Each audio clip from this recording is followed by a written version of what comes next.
What is going on, everybody? Welcome to another episode of Talking Movies, where I, your boy Sean, aka Puff Comics 83, and I'm joined by my co-host, the fabulous Varangian Vigilante. What is going on, brother? Was very much looking forward to this stream, especially when we talk about Truck Turner. That's right. That's right. Awesome. Today is another doubleheader. We are talking Isaac Hayes. Yesterday was the anniversary of his passing, August 10th. His birthday is on the 20th. 20th, yeah. So it's, yeah. So we're in between with that, but yeah, Isaac Hayes, Black Moses, one of the great musicians, great singers, and a pretty underrated actor. The Duke of Harlem. Duke of New York. Yeah, Duke of New York, yeah, Duke of New And York. he's just a phenomenal person, Seth from South Park. I mean, a sneeze from Robin Hood. Gesundheit. Man, Isaac Hayes is a legend. I've loved his music. The man is the king of scores. Shaft. I liked it to score in Three Tough Guys, but I think that Truck Turner soundtrack is dope as hell. Like, especially in Three Tough Guys, that score that was used in so many Hong Kong movies and Kung Fu movies. Yeah, I didn't even know that until I looked it up. I was like, really? Yeah. But yeah, Isaac Hayes is a legend. Wasn't it even used? I have it in my head also in a Bruce Lee movie. It probably was. Yeah. But Isaac Hayes is a legend. From music, the film, iconic status, and it's a shame that he died because him and Bernie Mac died around the same back to back, and that was a gut punch. And it was only 65 years old, which is, back in the day when he was died, there was like 65, that's old. Now being 40 is like 65 is young. He died by I know. And it's like, Jesus Christ, man, we're just hitting 40 and we don't even know how much longer can we go, because anybody can pass away at any given time. Yeah. But it was such a gut punch when he passed away, especially when him, Samuel Jackson, and Bernie Mac was in Soul Man. That was the last film that he did.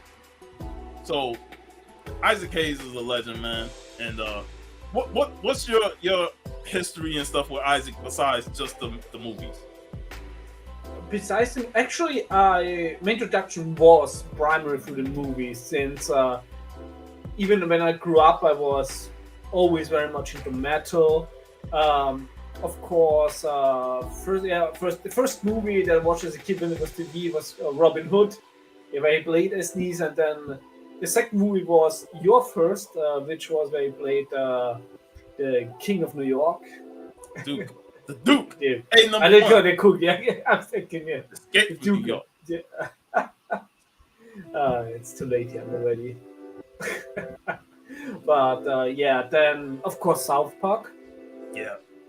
And then actually I found out, it's like, hey, this is also the guy who did the theme for Shaft. Yep.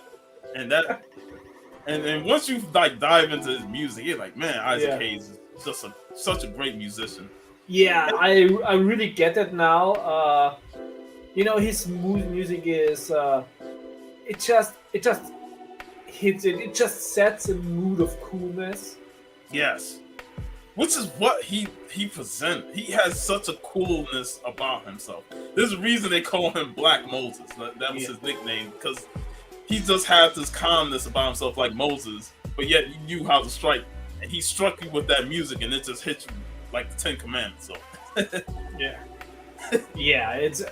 it fits so well with movies. It's always interesting that it's a little bit overlooked, I think, especially in the blaxploitation genre, since of course everybody rightfully praises the Flash Gordon soundtrack by Queen. It's a masterpiece, but actually when you look, especially in blaxploitation, like popular music was already used as soundtrack, and it really sets the mood. So it was not that risky, I think, in Flash Gordon. It was just introduced to the mainstream. Yeah, having like one solo artist do a whole soundtrack, most of that was like blaxploitation heavy. James Brown did Black Caesar, Curtis Mayfield did Superfly. and stuff. And so yeah, it was huge. You know, when the one artist did a whole soundtrack, and people really gravitated to the music. Yeah, I totally get it now, especially now watching a lot of blaxploitation movies that I didn't have access to when I was a teenager. Like I said, we are very lucky here now. We're getting really cool editions, and it's also such a delight to see these movies in HD. Like for example, like Truck Turner, which was a very pleasant experience to watch, also graphically. Also because of the girls, naturally. And then to watch like Three Tough Guys, which is only available in a very bad VHS rip. You know, I love Grindhouse, I love VHS rips, but this one is really bad. Yeah. When I was watching it on YouTube, I was like, is there another copy that's better than this one? I found another one. I was like, it's the same exact copy as the other ones. So I'm just gonna have to tough it up.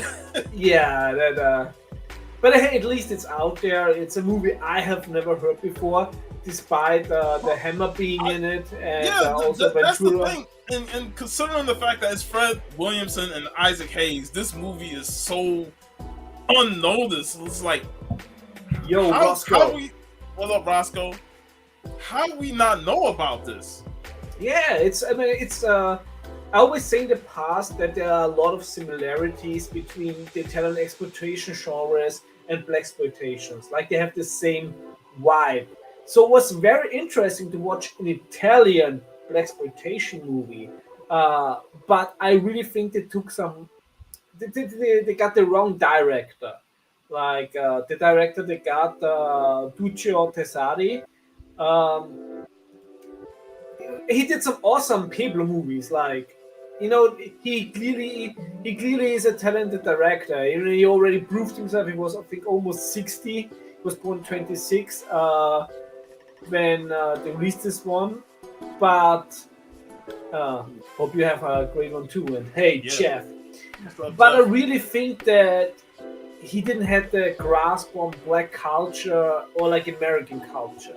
So what you're getting is a blaxploitation movie that very much feels like an Italian crime movie, which is nothing bad, but it's just like he didn't manage in every scene that the two worlds really connected. Like the best thing about the movies, in my opinion, is the dialogue between the two main actors, between the two protagonists. On the one hand, you have like Isaac Hayes in his first movie role, and then you have like the legendary Lino Ventura, who is in a lot of Italian police movies and crime movies. Tough guy. So, and it's very interesting when, you know, because I think the humor of both goes very well together. Like to have a bridge from one culture to the other, but the movie as a whole is very lackluster in that sense. I agree. Basically, the premise of the movie is, you know, an insurance man is down to try and get somebody who's, you know, owe money and stuff like that. There's a lot of involvement in terms of crime, and both him and the assailant that was going to kill him are gunned down by an unknown assailant. And basically, Leo Ventura's character is tied to the person who was killed. Yeah, he's like an like a former conman and turned priest. And he hates guns, so he hates guns and drugs and all that. But he uses his fists. which is with tough guy, you know, old school, you know, uses his fist. And he wants to get down to the whole root of things and find out who killed his person that he helped, you know, as a Catholic priest. You know, he helped turn his life around and get him involved. So he wants to figure out things. And Isaac Hayes' character is a disgraced policeman who was released from the force because he got caught up in a robbery attempt, and he was distracted. His partner was killed, and then they blamed him for the whole situation, so he got released from the force. But he's trying to figure out, the whole deal behind it. It's a very strong premise, especially having both main actors being disgraced authority figures, religious and state-wise. It's a fantastic premise, and both actors. I don't know if you can already call Isaac Hayes an actor at that point because it was his first role. Both really got into the characters very well. Yeah, because it was a safe play for a serious movie for Isaac Hayes to start out. Yeah, let's see what he can do, and let's go along with him and Lino as partners. And I think it helped him a lot also for Chuck Turner. Yeah, because Chuck Turner, he's allowed to showcase his personality, whereas here he's kind of reserved. Yeah, it reminds me a little bit. Like I always shit on that movie, The Rock and Doom, where The Rock was basically Doom held down by trying not to be The Rock. Yeah. While later on in the career, succeeding by just being The Rock. Just being The Rock. It is same with Isaac Hayes in this, that he still feels a little, the lightness in his acting is not yet there. Yeah. But as you can see later in Chuck Turner, he's so smooth in it. And, it's like he was unleashed in Chuck Turner. Yes, exactly. Exactly. And it's funny that these movies came out the same year, so it's night and day when you watch it them is. back to back. I think it was a very great choice to have this comparison. Yeah, that's why I wanted to talk to them both, and that's why when you said that you watched Chuck Turner first and then this, that was a mistake to watch Chuck Turner first. It's not only the superior movie, but Chuck Turner is a fantastic movie. But that movie's gold. To see him start in this film, it's like learning lessons for him. Yes. He took what he learned from this film and transitioned it into a better film within the year. Yeah, which of course, having already the very much established ass kicker and awesome actor and demigod Fred Williamson in there.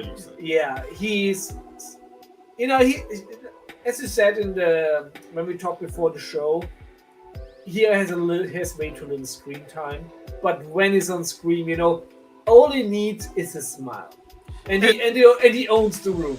And his introduction scene, Fred Hammer Williamson tradition. Yes, I think this also, as when he has an introduction in his movie, it's a kick-ass scene, and here, he's doing his thing, and I think that the movie also suffers from it because, it goes there and then it, and then it goes down. So, it's like you're watching the film, and while I enjoy Isaac and Lino, you're just waiting for more Fred.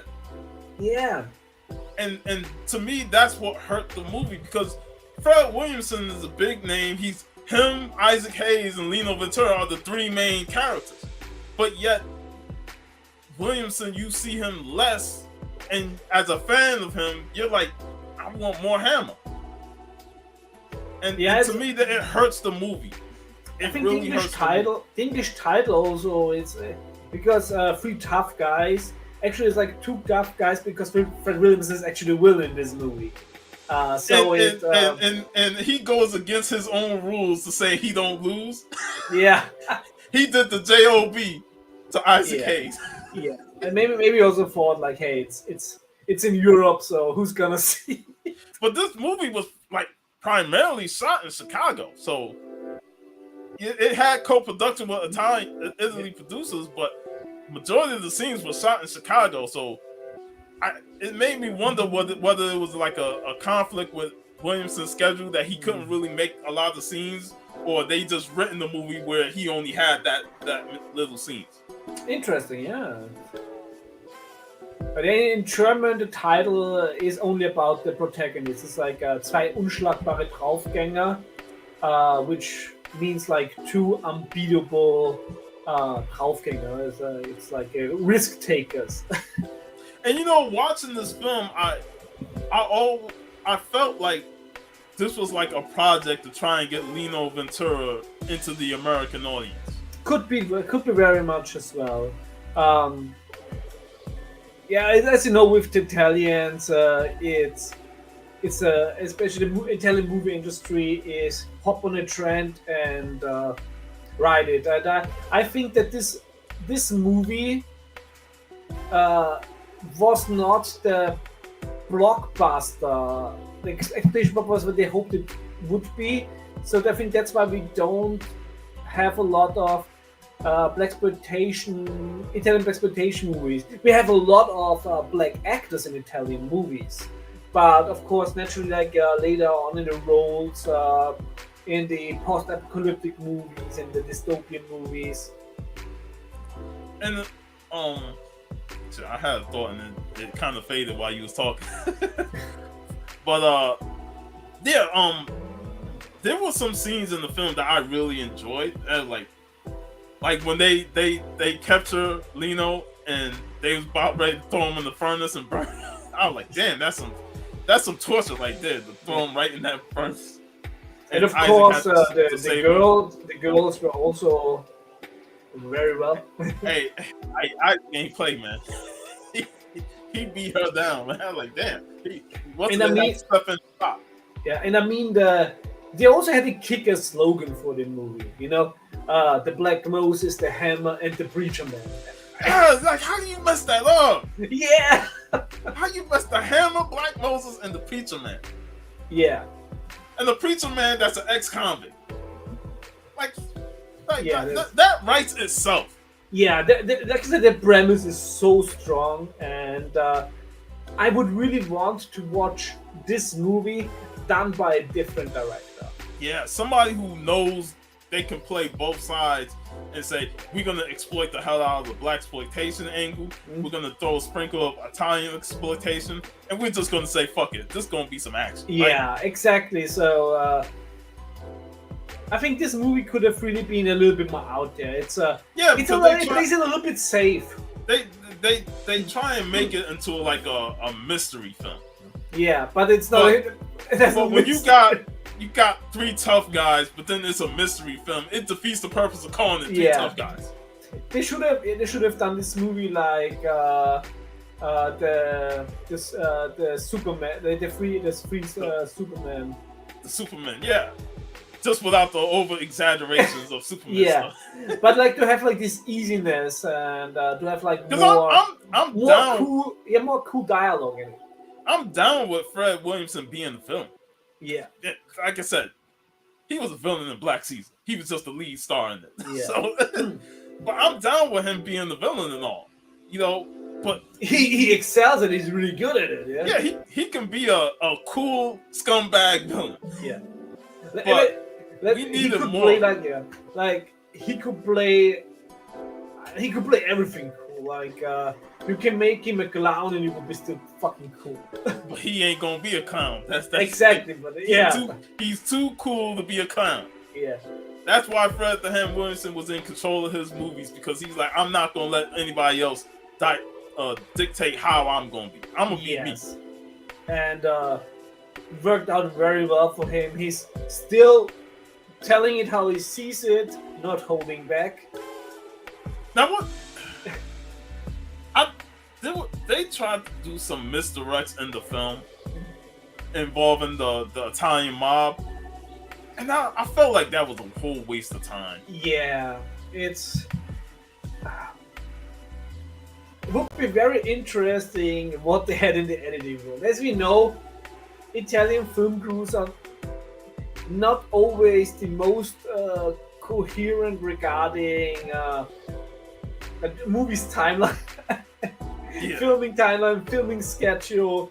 It's more like of a guerrilla sort of movie making.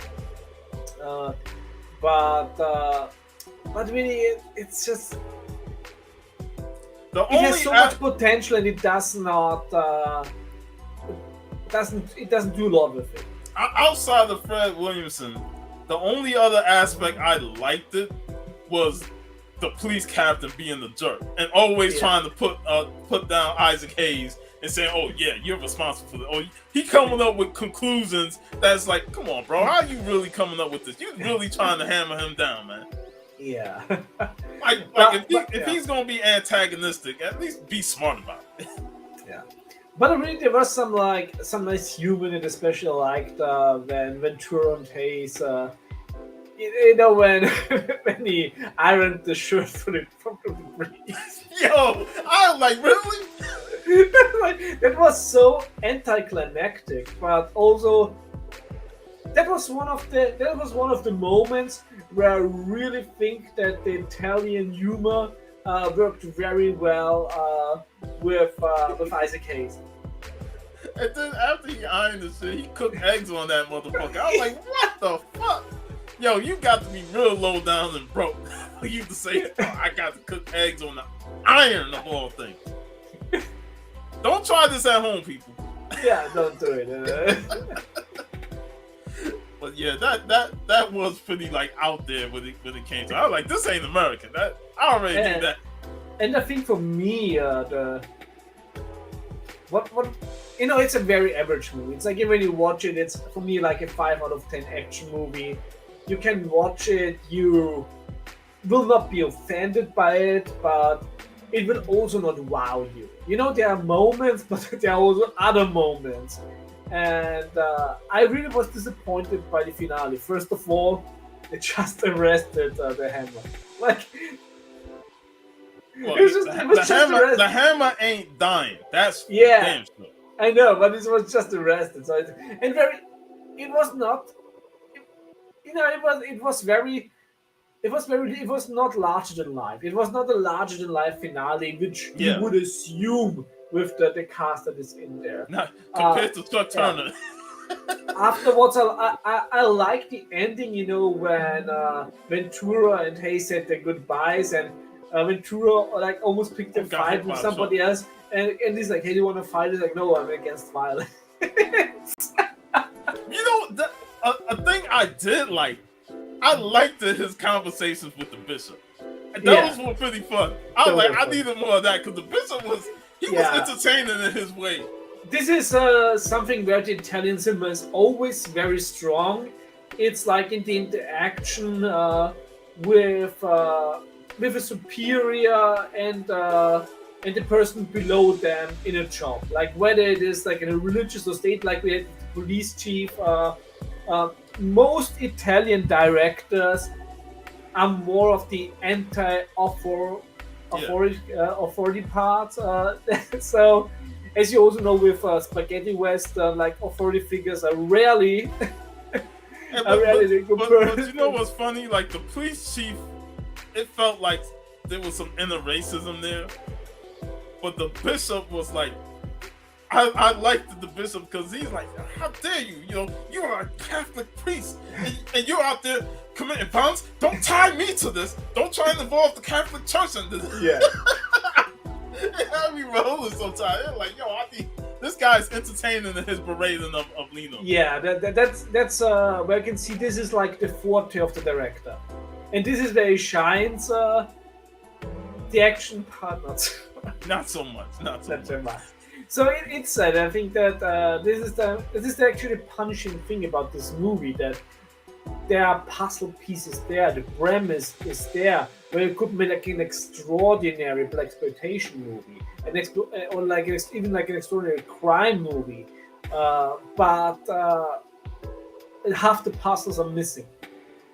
I liked it when Faye, the girl who was lying all the time, saying she didn't know where the money is, but she knew where the money is. And I was like, I felt like the whole thing was given away when Fred Williamson's character gave her the key to his place that he had on the other side. I was like, as soon as she got the money, I knew where exactly it was going. And you knew who was in that car. It was not very subtle. Yeah, it sure wasn't something like you just predict. It was predictable. Yeah, let's just say there are tougher Scooby-Doo mysteries to figure out. Yeah, it almost felt like the disappointment we had with the movie with Gregory Hines and William Dafoe with Fred Ward, where how it was predictable that Fred Ward was the one that was the villain at the end. Exactly. It's like Saigon or whatever. Fucking Limit something. But yeah, it was that movie. It was a good movie. We enjoyed it, but the premise of the mystery was like it was predictable. Like, you can able to smell it like 1 mile away. Now, as predictable as it was, I liked it when Fred showed up and killed her and put the gun. He used Isaac Hayes' gun to do it, to try and set him up. I was like, you clever bastard. That was very nice, yeah. I mean, in general, I think it's scientifically impossible to have the hammer in a scene and it's not a good scene. It's impossible. It's impossible, yeah.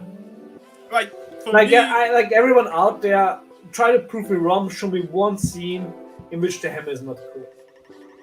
Every scene that he was in this movie, even when he was eavesdropping and listening to the conversation, I'm like, man, look at this smooth motherfucker. Just sitting there chilling, listening to their conversation, trying to get all the information he can get. I need more Hammer in this movie. And there's not enough. Every time he shows up, it's like, finally. And then when he just go bad guy, I was like, and I agree with you. The ending is so anticlimactic. You expected something grandiose, but what you did is pretty tame. Especially the fight between Hammer and Isaac Hayes. I'm like, it's Black Moses versus the Hammer. That should be as over the top as anything. Yeah, it's basically that fight should have been similar to the fight he had with Thomas Rasulala in Bucktown. Yeah, for that fight they could have booked Ahmed Johnson.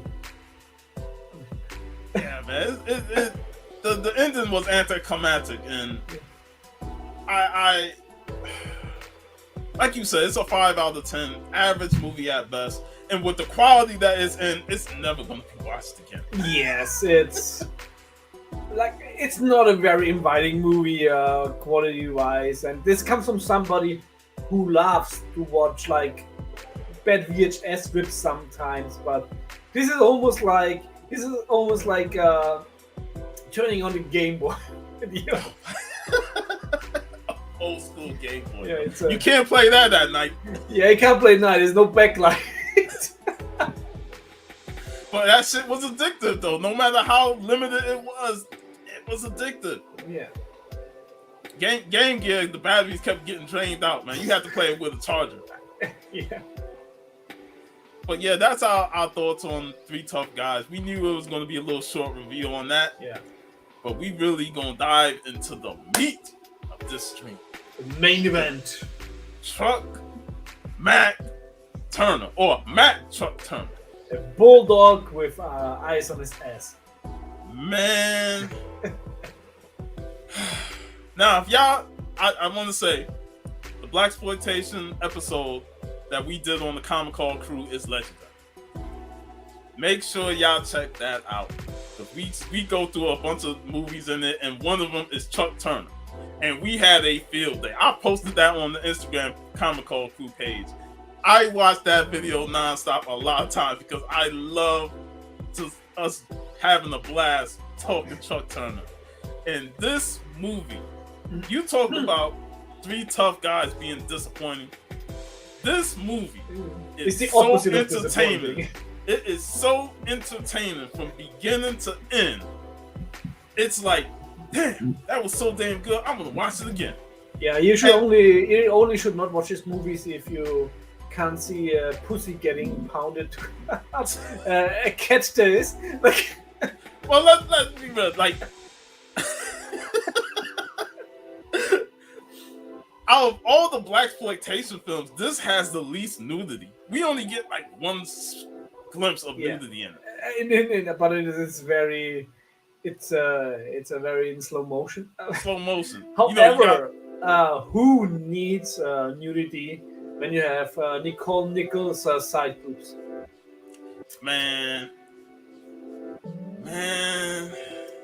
rest in peace, Nicole Nichols. Yeah, Michelle Nichols.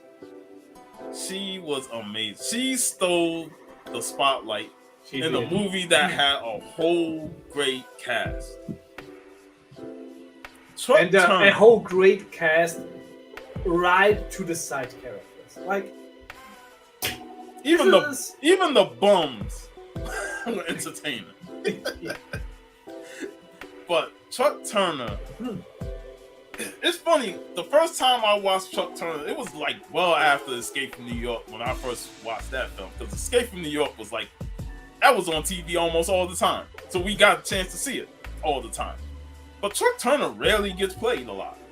Yeah. And the funny thing about Chuck Turner, that it was a double feature with Foxy Brown. I want a fucking time machine. It was a double feature with Foxy Brown. And it wasn't as successful because most people went to see Pam Grier. Yeah. And then like after that, they like, nah, we gonna pass on Chuck Turner because we got to film it. Yeah, after that, when it's like when you already shot your load. Yeah, when you shot your load on Pam Grier, you're like, man, I don't want to see Black Moses, man. But they missed out. They did miss out. They missed out because this movie is awesome. Like, when I first saw this film, it was like into the late 90s. And I was like, wait a minute, Isaac Hayes had his own starring movie? I didn't know. So I was shocked to watch it. And I watched it. It was entertaining as hell. Yeah, and to everybody who watched our show and we were discussing the other guys, there is also Gator in here. There's a Gator. And this Gator is far more ruthless than Will Ferrell Gator. That's for sure. He's like, what did he say? I'm gonna slit your throat, you chive ass sucker. Nah, you gotta say it how he said. You jive ass bitch. Jive ass. Hey, I'm gonna say it right here. I might drop the N word here because I'm not. Well, I might drop it because it's just this movie brings it out of me. Yeah. But this movie is so entertaining. The dialogue in it. This movie got quotes for days. Yeah. Every character has lines in it that is instantly quotable. Yeah. And when I say that Isaac Hayes is the star of this film, but everybody else is just as good, you know you're watching a movie with quality. I mean the dialogue in this movie, when Chuck Turner is going to Dorinda and asking where is Gator? It is like he's in Alaska hunting polar bears. It's ridiculous, man. Yeah, the dialogue is so fucking quotable. Some lines can be more quoted than others in public, but it's so rich in coolness, in swag. This movie must be in my top 3 blaxploitation movies. And this was your first watch, right? First time I've watched this movie. First time I heard about it, but I'm in fucking love with this movie.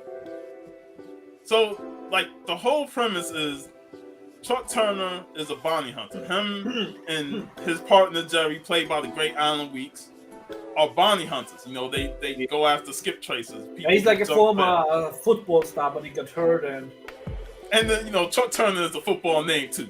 So yeah. But Chuck Turner. They go after people who skip bail and jump their bonds. And it's funny, their first victim is a military man. Yeah. Bro, the racism from that military superior who think, oh, we got a couple of Negro bounty hunters here. And he thinking he can talk down to them, man. Like, look at this. The other guy's like, let me call the major. Oh no, we don't need to talk, man. We can handle this. Yeah. Negro bounty hunters. So he give them bullshit. And I like how Chuck Turner said, fuck it, I'm gonna drive off and have him shoot my car tire so I can get a new whip. Instantly, the movie hooks you right there. Have you ever been in combat? No, I'm. That's not the N word; it's the F word. Yeah, it ain't the word fuck neither. So we're not gonna use that word. It rhymes with a musical instrument. Well, I'll say this: it rhymes with maggot. Maggot. But yeah, he said that, and I love how he just like tells the commanding officer, like, do you really want to have the papers get a hold that you're holding a child rapist in your thing? Diddler. And he's like, yeah, I got second thoughts. You can have him. Yeah, and make sure he's escorted out in civilian clothes. Yeah, it's important that he don't have stripes on. I also love like how he tried to talk tough, like it's like you wouldn't talk to me if my like if it wouldn't be handcuffed. Next scene is not handcuffed. Chuck is beating his ass. And I was like the scene, like it has such fantastic cuts. You know, as bad as the three tough guys were handled in the editing room, this movie. Whoever edited it is like the fucking Mozart of editing.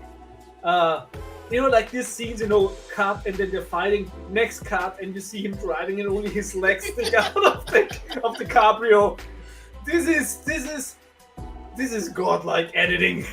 And I like how his partner, hey man, stop it, man. You ain't got to keep beating him up. You ain't have to beat him up that bad. Like he had to come. Yeah. Yeah, because he was being all racist and stuff. Like, yeah. But I love the partnership with him and Jerry. Like they instantly felt like buddies, and the comedy ripping off of each other from Jerry being pressured to drive his car fast. Oh, this is my wife's car, man. Man, this car is about as slow as the truck, man. Put some speed on it, man. It almost makes it feel like a body movie in the beginning. Yeah. It at the first half of this film is like a buddy comedy with action. And then it becomes dark. it goes real dark, but like even if the film like didn't go dark and it stayed the way it is, this movie would have been entertaining because of the chemistry between those two. And Alan Weeks and Isaac Hayes played off each other so well. Like I liked the chemistry he had with Lino, but Alan Weeks was like that dude for him. And they played off each other so well. Yeah. Their chemistry, their dialogue. Chuck Turner got a girlfriend, right? She's in the joint. She's a booster. She's still shit. And yet Chuck Turner and her, they love each other. Man, Alan and Nate, the Bells bondmen, are getting on him like, man, she gonna steal your drawers and sell them to friends, man. I also laugh when when he was visiting her in jail. And usually see in movies, when a woman is visiting in jail and everybody is like, and I want a piece of you. And then like he's in the women's jail and all the women are like, Chuck Turner. Oh, they like, look at this sexy chocolate man here. And then he gets the same response when he goes for a visit to Dorinda. Yeah, like the prison host and the regular host laugh. Hey man, Black Moses walk on the scene, bro. He's gonna get all the attention from the ladies. But yeah, I like the fact that Chuck Turner is not the most exquisite hero. Like when you see guys like Fred Williamson or Richard Roundtree in their movies, they're almost like they have like this high lifestyle.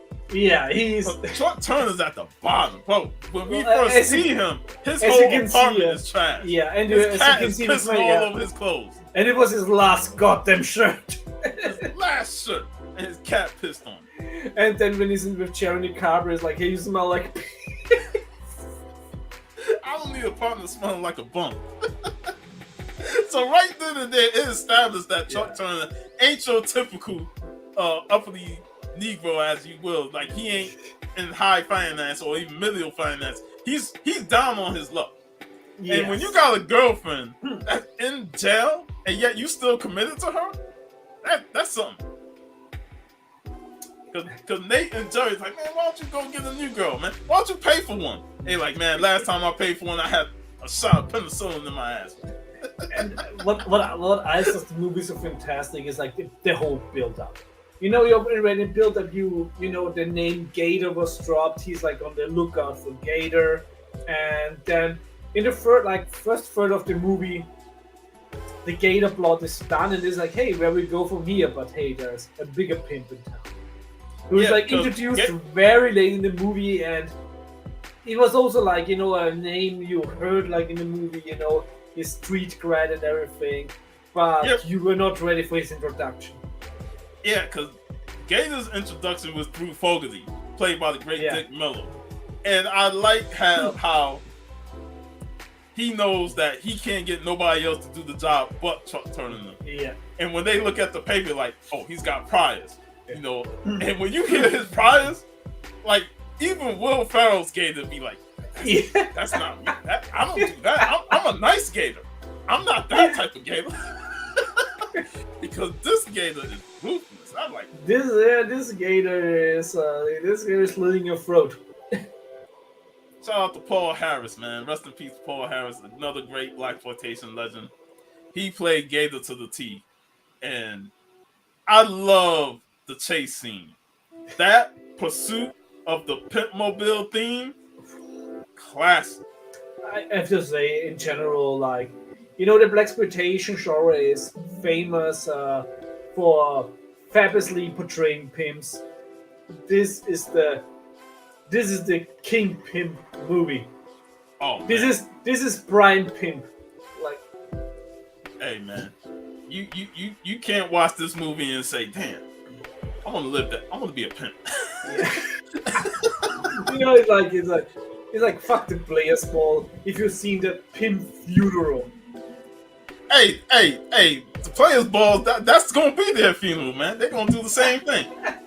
Buck Wild come up in there, those Silky Johnson. The players ball comes before the funeral. It's like the funeral is the after show.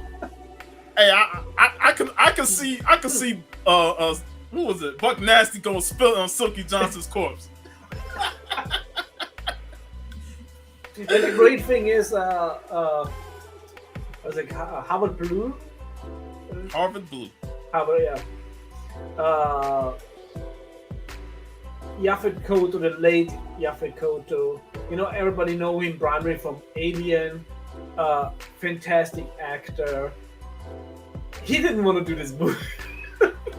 Man, I can't see anybody else but him do this movie when you watch it.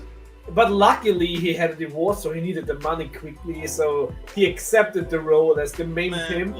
And I also think that, you know, you can clearly see that he had a little bit of disgust for this role. But this plays so well into this movie because he sees himself superior over the other pimps. You know, and let's get into, like, we talk about Gator and how Fogarty wanted them to catch Gator.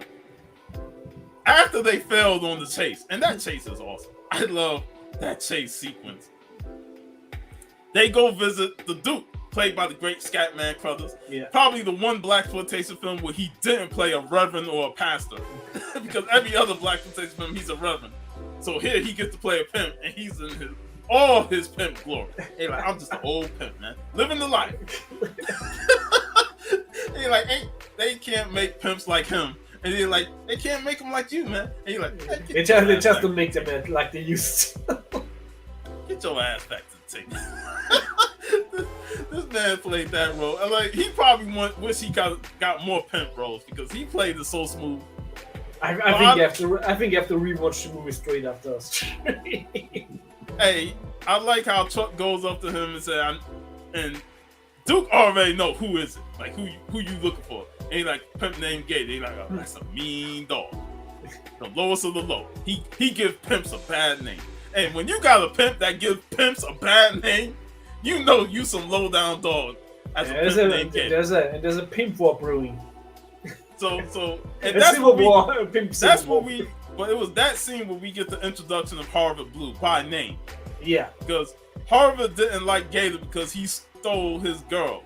Because Harvard been there for like 2 years trying to establish himself, doing the whole lot, running himself thin. and Gators swooped in and stole his girl. So Harvard already had it out for him. Yeah. So right then and there, like we get the name drop of Harvard Blue, so we know that he's gonna be a future player, especially when Gator get wasted. Yeah. And man, when they got that drug dealer to give up Gator's address, that man got kicked through a phone booth, man. Bro, he called Gator like, the hell you calling me here for? Nobody's supposed to call me here. I got that good stuff. Like, yeah, but not him. Oh man, that whole shootout was great. In general, this movie does such a fantastic show work with the shootouts. You know, the blood bags used in this movie, they splatter. It's like, you know, every time you get you get like this squill of blood. It always I want to see like in fucking 3D. This movie is well written, well executed, well casted. It's tough to find anything wrong with this movie. Now, I'll say this. When you look up the history of this movie, it wasn't originally a blaxploitation film. It was supposed to be a bunch of white guys. But the people that they wanted passed on it, and they couldn't get nobody to replace them, so they like, oh, let's just turn it into a blaxploitation. And the company, American International, was already knee-deep in blaxploitation. They were doing Foxy Brown and other films. So they're like, let's just turn it into a blaxploitation film and cast Isaac Hayes, which was a risk at the time because this he only did the Three Tough Guys, and that movie had limited release. So really, this is his first big starring role. So they really like took a risk hiring Isaac Hayes, and it really paid off. Even if the movie like didn't get rave reviews and it didn't do well box office wise, later on the movie became a cult classic. And it's one of people's top favorite blaxploitation films. And like I said, there are people that still discover it. This is a movie that lives on. Bro, this movie grew over the last couple years because of Nichelle Nichols and her performance. I've seen that post where she introduced her family so many times on Instagram. Because people are like, what movie is this? Chuck Turner. Yeah, that's really the sad thing is that this is her only blaxploitation movie because she thought that this gets in the way with all the sci-fi con appearances, which actually I don't. You know, I like science fiction, I love blaxploitation, and this is a sweet spot. But yeah, especially back in the day when it was even more about that you have to have a certain filmography. I can see some people they probably saw this character that she played as kind of a low point, coming from Star Trek and coming from the history of what she had to do, because she didn't want to stay on Star Trek, but Martin Luther King told her, stay on it. It's important that you stay on that show, and it was vital for her to be there, to be that black face and that Star Trek crew. I mean, Uhura is still one of the top remembered people from the series. Yeah.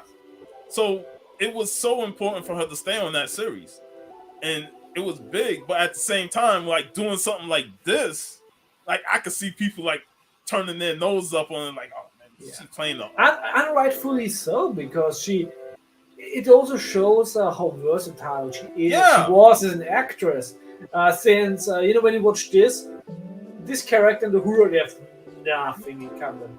Nothing. Absolutely nothing, but she nails both characters. And she is ruthless. Yes, and one can even say is that she's actually the main villain in this movie because she plays everybody. Yeah, she does. Hey, the quote I love from her, like, when she sit them girls down the forest. He said, anybody here thinking they leaving's gonna find my left foot square up in their ass. I like, yeah. And those two bitches that left, they better hope they can sell pussy in Iceland. Because if I see them, I'm gonna slit their fucking throat. Oh my god, damn, this woman is evil. I love it. And then she said, get out there and shake your asses proper. And Raquel, take that fucking jacket off. I'm like, golly. She owned the screen whenever she Absolutely, was on. Yeah. And also her dress as well. Spot on. I guess there's not a lot of nudity in this movie, but you don't need nudity if you have Nichols in such revealing outfits. Hey, she played that part to the T. And let's not gloss over Annette Chase as Annie. Like, yeah. She was great herself. What's up, Kenneth? I liked the fact that she wanted to stay by her man throughout all that. Yeah, but I'm pretty sure. I'm pretty sure there would have been a better solution than to frame her, to send her back to jail for her own safety. I was like, damn, you doing your girl dirty there, man. Yeah, it's like, this is one of these cases where it's like, of course there are other possibilities, but I didn't want to think past the first one, and it was already very. But hey, back to Dorinda though. That whole the family thing and all the guys sitting at the table with, like, bro, she naming out all her girls. They call it turnpike because you got to pay to get on and pay to get off. They call her 7 Boa 747. Show her what you got, bitch. I'm like, God. She owned that scene, and then the last one that grossed the most money, but yet she was part-time. They call her Colonel Sanders because she's finger looking good. I'm like, the dialogue in this film. Oh my God, man. Like I said, there are so many quotes in this movie that. Yeah, and especially her quotes. They are savage. Savage, man. Savage. This ain't Sears Roebuck, nigga. Like, God, where Sears gotta get the straight for? I shopped at Sears when I was young, man. But she had them lines that she just delivered them. And also like the other pimp, Snow. Oh yeah, Snow. Like, he had 2 of the best lines that went unnoticed. Yeah, and you're trying Dorinda. You're trying. The piss standing up. You're gonna get a whole lot of wet. Everybody wet. A lot of people get a lot of people wet. And then later on, when the players got killed, hey D, he was like, you got players' blood spilled in the street, and Chuck Turner's ass ain't even scratched. Brother, this movie got quotes for days. Yeah. But yeah, I love that I love how you got a couple of bounty hunters after people, and then the bounty hunters got bounties on themselves. Yeah, it's a complete flip on the whole bounty hunting aspect. It is, and it's fucking glorious. It is. This is one of these movies where I'm saying, let everything stop, let everything lay everything down. What you're doing right now, go watch this fucking movie. And if you might get hit, you might get shot at, make sure you have a jug of milk. Make sure you have a jug of whole milk, because that milk might save you. Milk does a body good. I actually was thinking that, when they tried to assassinate Tony Soprano in the first season, the orange juice was saving this. Like, is this a Chuck Turner reference? It's like, you have that jug of whole milk. D watched the movie and it was my only shirt that the cat pissed on it.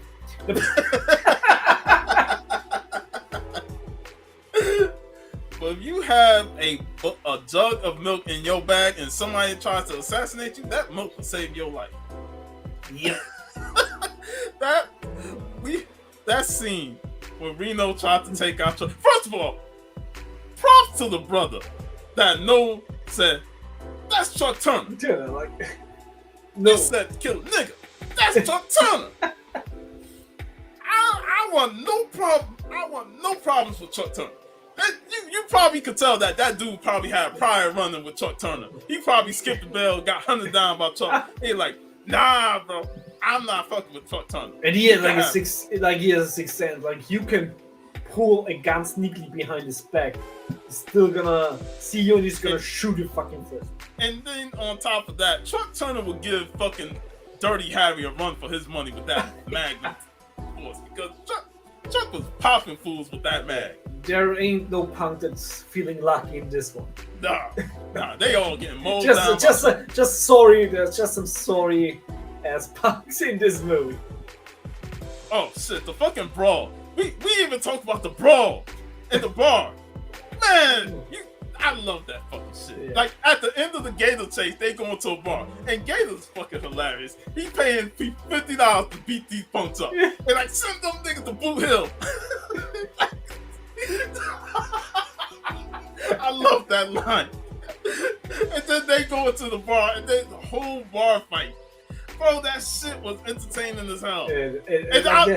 Every fight in this movie is amazing. I love how after Truck shot his gun in the air, man, Jerry was pissed off with that brother, kept fighting him. He started throwing him all over the place. I was like, yeah, Jerry has enough of this shit.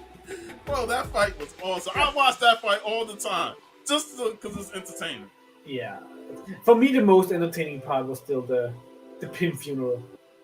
It's classic. Like how everybody paid respect, and of course, then the one pimp who is opening like a little coke and powering, sprinkling some magic into the cast, and then of course the introduction of Hot Blue. How is that song, that music, not on the soundtrack?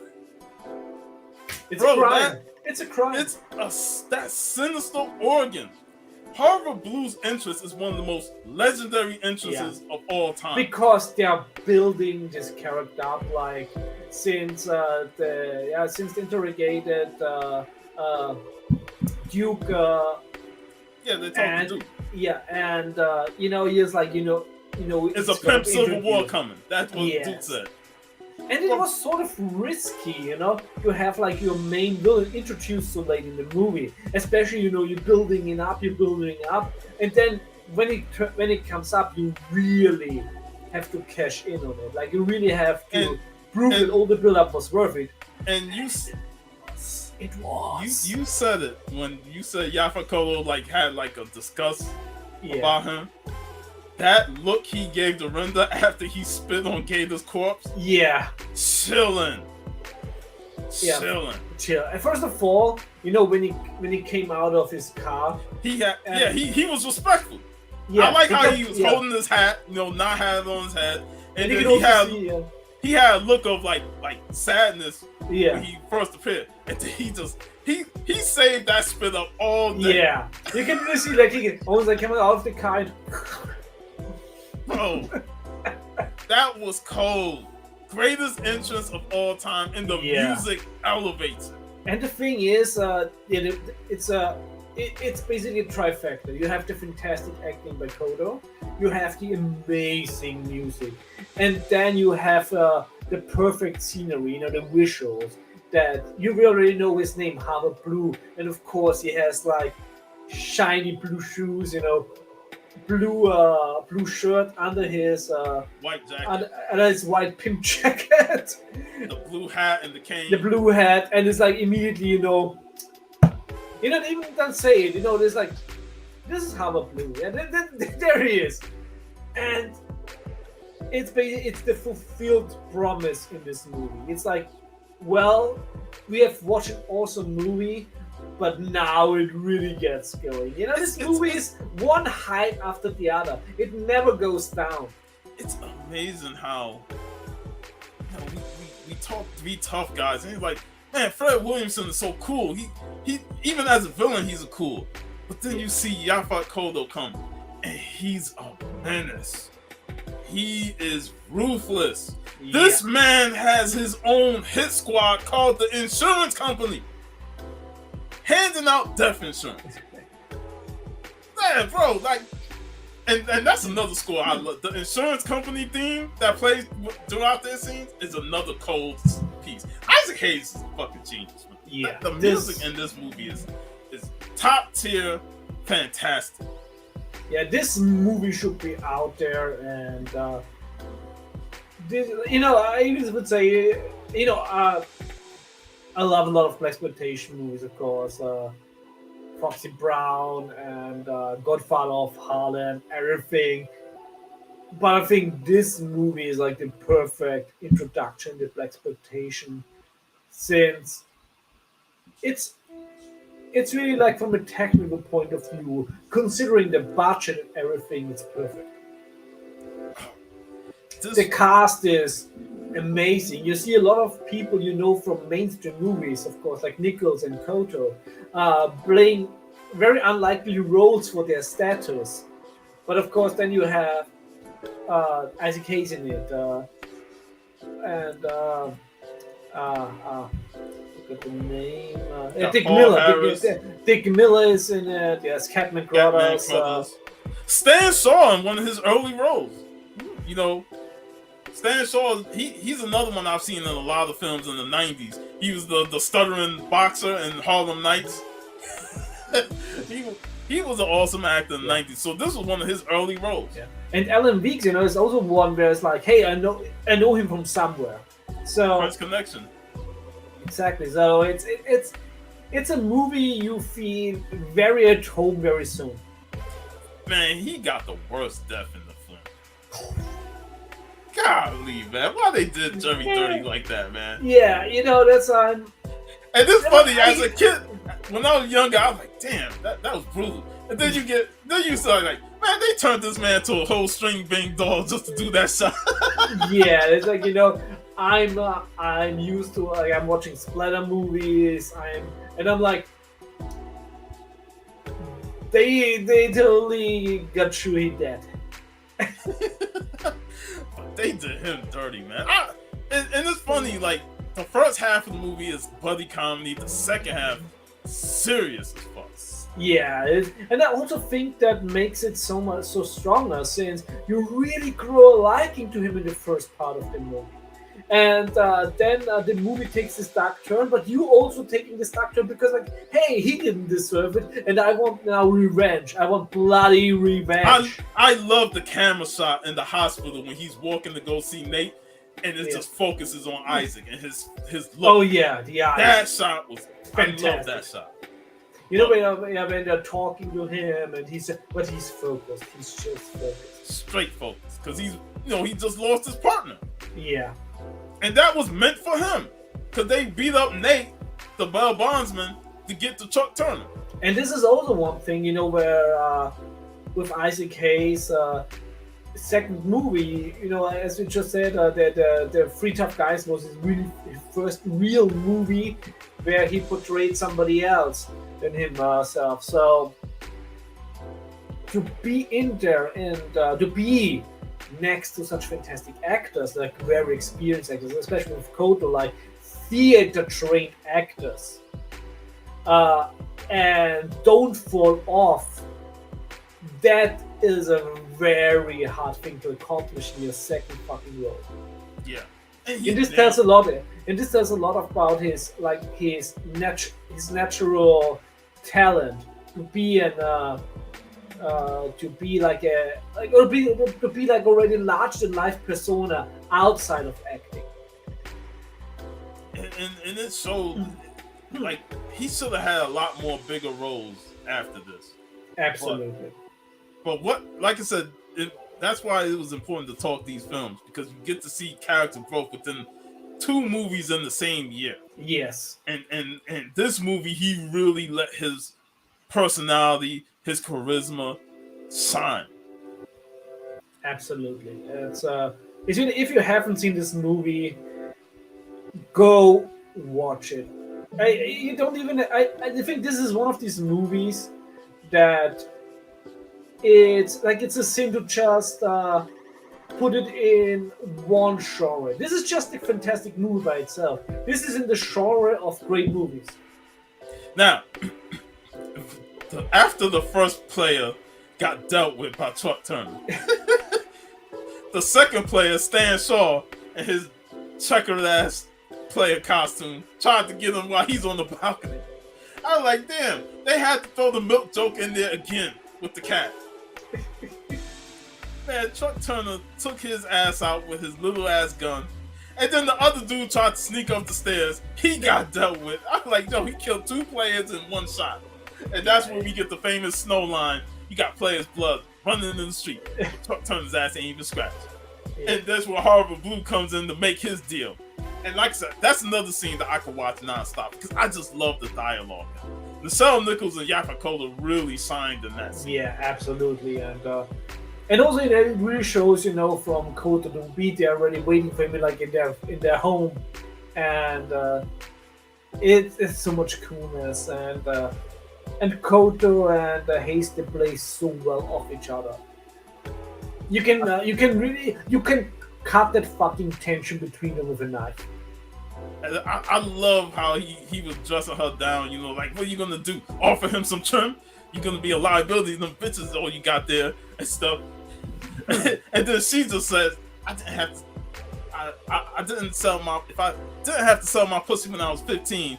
Now I can sell other pussies, all the way. So she was like hardcore with her identity. She stayed strong. And I liked how him and his partner picked up on that. Like, she's gonna be a problem even if she runs the stable. Like, she gonna have to get dealt with. Because they wanted 100% control, but she still wanted to run the stable. Yeah, she's one basically who saw herself next in line of Gator. Yeah. She'll the heiress to the throne. She'll offer the stake, but she wants to still run the stable. And they know because of how strong-minded she is, she's going to be a problem. Yeah. So it shows just how strong-minded these characters are, how well written they are. I really enjoyed the fact that Horrible Blue knew how smart Truck is. After they missed their first shot, he like, we're not going to be able to do it the other way. We have to be calculating on how we set him up. So he like, bring him here. He told his partner, bring Truck to our place. Let us deal with him here.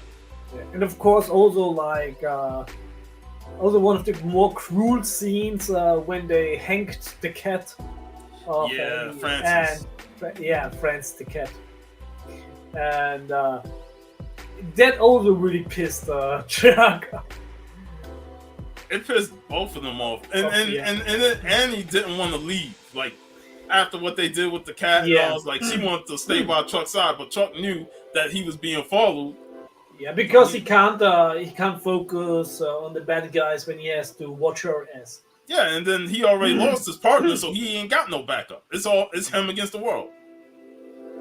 But yeah, like I said, I'm pretty sure it would have been a better solution than to send her to jail. Hey, but he did her dirty, but he did what he had to do. Yeah, it's and he made good for it. He bought a new cat in the end, and. But yeah, like the whole part where he goes to what's his name to find out where Blue is at. First of all, I was like, he was about to blow. He put a gun at the guy who was guarding the gate. He like, I'm about to give you the biggest enema with this magnum if you don't open this gate. And then when he's talking to him, saying where Blue at, he gonna put the gun in the whore's mouth and say, I'm blow her brains all over your floor if you don't tell me where she at. I'm like, God damn, man. The dialogue in this film is just non-stop. Takes no prisoners. No prisoners. That's why I say, like, sometimes I don't hesitate to recant dialogue in these films if it's strongly written and strong, even if it's profane, because that's what this it's very profane. It just works. Yeah, but it is like, it feels just natural. Yeah, and it's like, and it really feels earned in this movie. It doesn't feel like, oh, we're having these words and everything because just to throw them around. No, it's like it really feels earned. Yeah, and that's why when it comes to like doing these movie reviews, it's important to be authentic to the source that you're reviewing. Yes. So don't try and sugarcoat it and be tame. I'm like, nah, just say the lines the way it is. Now, on your side, I can understand, certain words that you don't want to say. But, I definitely want to feel like, hey, it's also the thing. Like, I think nobody should feel entitled to be able to quote every movie. Yeah, like I'm gonna say the quotes because this movie it's littered with quotes. Now, Chuck Turner made quick work of the insurance company. Like, damn, man, he snuck in there and took them out easily. That's actually also one of these things where this movie succeeds. It's very tough to have a protagonist who basically has a plot armor. And Chuck Turner, he has like a very shining plot armor. But it's very tough to have it and still keep it interesting. Yeah. But they totally managed to do it since there's so much coolness in there, and the character dialogue between Koto and Chuck Turner, it's between Blair Blue and Chuck Turner, it's just so engaging. Like, the tension is there, and even though so far nothing was even able to give Chuck Turner as much as a scratch, you still feel that Blue has something up his sleeve. You still perceive him as a danger. You know, there's I think that the Chronicles of Riddick is a very entertaining movie. It's a cool as fuck movie. But my criticism of this movie was always that Vin Diesel is wearing a plot armor, and you just feel the danger that anything could harm him. But Koto's Blue, he even feels, maybe he has like a secret recipe against the plot armor. You don't know. And the finale in the ambulance is so fantastic. You know, Blue talks a lot, and he's ruthless in this movie. But Chuck Turner had him on his heels in the hospital. And it's like, when you have to use a child as a hostage, then you are backpedaling against Chuck Turner.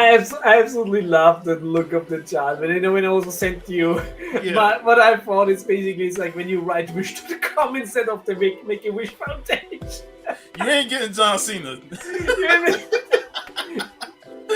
Maybe he was there. Who knows? But that kid was way too calm, man. Way too calm. Hey, like, that kid ain't crying. He ain't say nothing. I think that kid grew up to be a serial killer later on, man. But yeah, that hospital shootout. You know what I love about that hospital shootout? Underrated aspect. Chuck gives Nate the gun and said, hey, hide it for protection. Man, as soon as Harvard Blue and his goons bust in there, bro, Nate was the first one to shoot on. And he started popping that gun off. I'm like, yo, look at this dude in the bed. Bust the leg, bust the face, and he popping off. That's gangster, bro. It was so great. It felt so genuine. The chaos that started in the hospital. Everybody running for their life. Everybody shocked. It just. Nobody expects a shootout in the hospital. Yeah, exactly. It felt so the reactions felt so genuine. Everybody fearing for their life, and you got, and this is another attention to detail that I like. Harvard Blue running into the surgery room.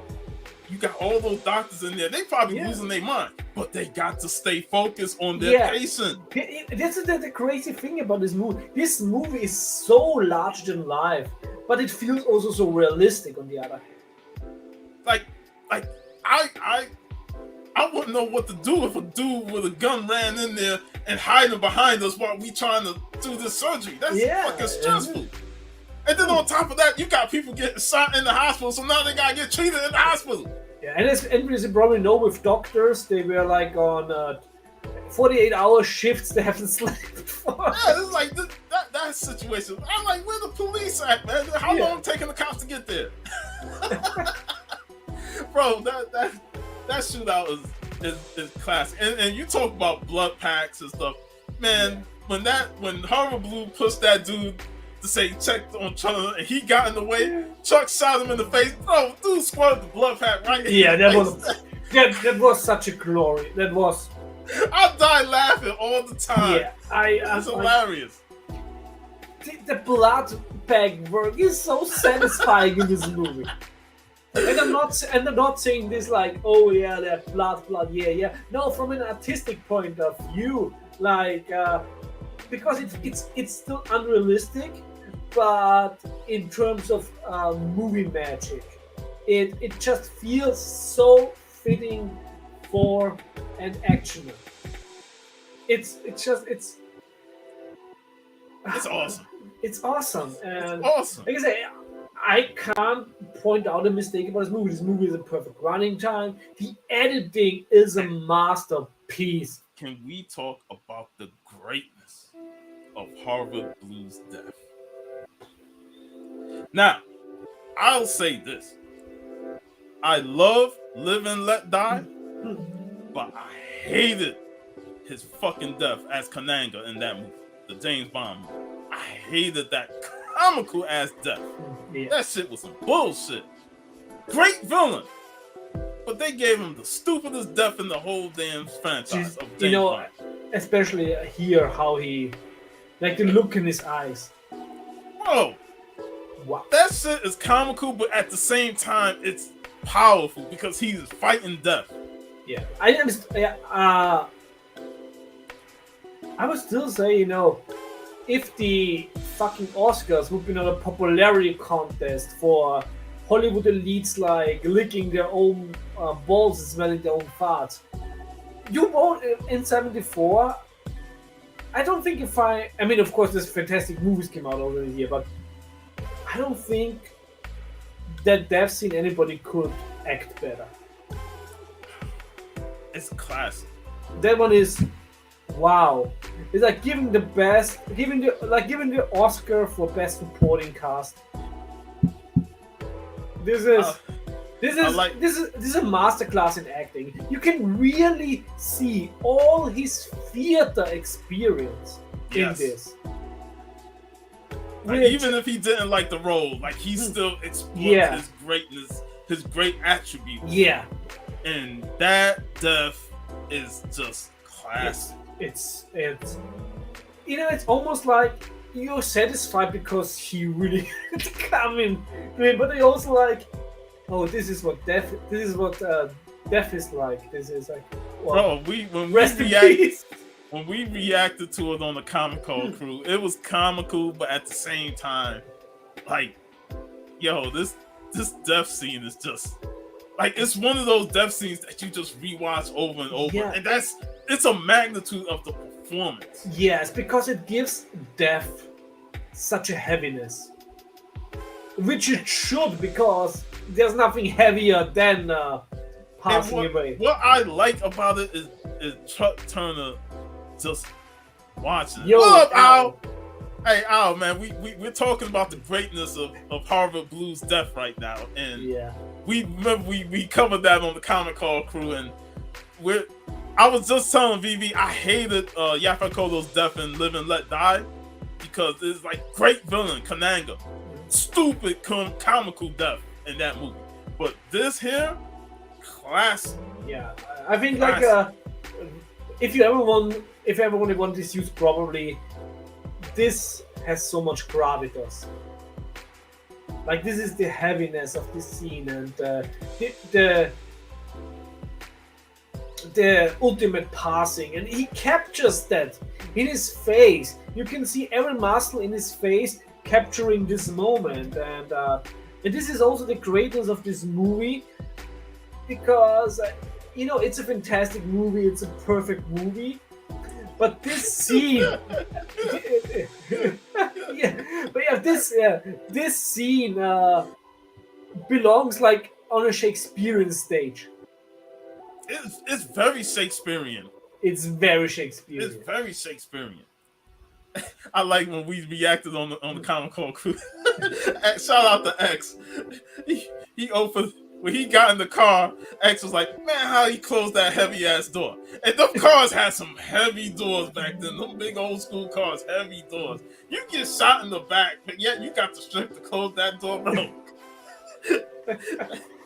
Classic, man. But yo, that scene right there is just—it's like Colograd. It's just top tier depth. That's how you do acting in a movie.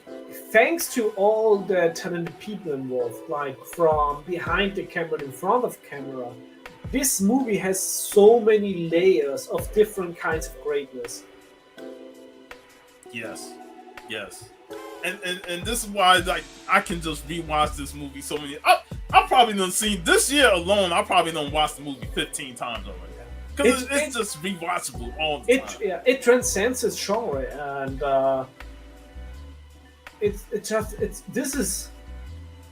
this movie deserves to be preserved for human history. Turner, baby. Yeah. And then after he dealt with Blue, he finally gets Dorinda. And even she had to go out in glorious, over the top fashion. Yeah. Another great quote. You get that piece, your ass gonna be air conditioned. Yeah, I was thinking of using that. And that goes like, he basically, he willfully had his back to her because he knows I'm still a guy. If you draw me, I'm gonna. There it is.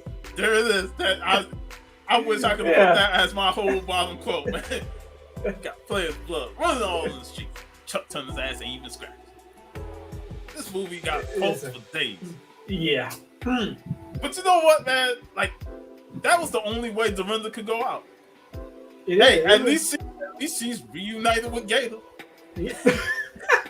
She reunited with Gator. Yeah. And her stable is free to go wherever they want. They could go sell pussy and icing for all they want to. Because they no more Dorinda. But man, and he get his girl out of jail. They got a new cat. I love how she was so fucking mad. She did not. But that cat just drew her in. Yeah. But even rightfully so she was. Rightfully so. But even if it's for my own good, if I would be afraid to go to jail, still would be mad. It's just so many it's so many quotes in this film. Like, I'm gonna watch it again, man. Yeah. I might just quickly watch it before sleep. But yeah, Chuck Turner is an all-time classic, like Al said. I'm glad we talked about it. And Three Tough Guys. Like I said, one movie was disappointing. The premise was there. Yeah. But the direction wasn't. Exactly. Yo, Biggie! What up, Biggie Shaq? But like I said, I wish they could redo the film and get more screen time with Fred Williamson. Because when the hammer's on the screen, you know it's gonna be great. And then you got him and Black Moses, bro. They should have did another movie together. Yeah, definitely. I want to see Fred Williamson and Isaac Hayes as partners, because I don't want neither one of them to do the JOB to each other. Yeah. but if Chuck Turner is just an all-time classic, man. I'm glad we talked. I'm glad this was your first time experiencing. It's not gonna be the last time. I swear that. And it's like we discover new movies, and we just have a blast talking about it. Do you already have something for next week? No, I don't have nothing for next week. Let's go back to Wahlberg and the big hit. The big hit? Yeah. All right. I want to rewatch it. I'll put that on the docket. Yeah. I already quoted that one. This is one of the few quotes that I'm able to quote. Like it was so many of them. But and I like I said, authenticity is key, and I said words on here that I shouldn't have said, but I don't give a damn because that's what Chuck Turner does. You're gonna say words that you ain't supposed to say. But yeah, this movie's awesome, man. If we ever revisit it, hopefully we can have Al on the show and he can talk with us. I would love that. Because this was right in his era when he growing up watching it. So anything else you want to add to that? Just watch this movie. If you haven't watched it, watch it. If you have watched it, watch it again. This is a movie. like this movie never gets out of style. Oh yeah, Bookie Woodbine is in it. Yeah, it's that one where Bookie discovers masturbation very late in his life.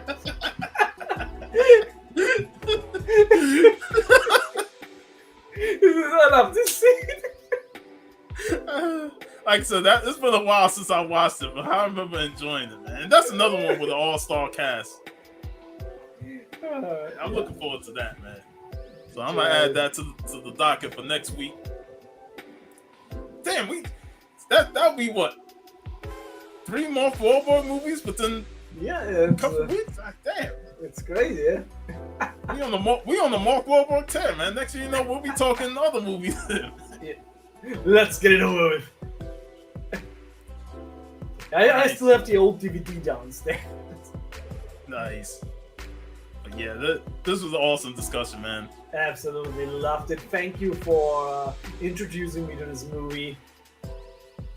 Hey, man, it's the pleasure, man. And we did it to honor Isaac Hayes, who passed away years ago. Shit, what was the year again? God. Wasn't that 2004? No, it was 2007, I think.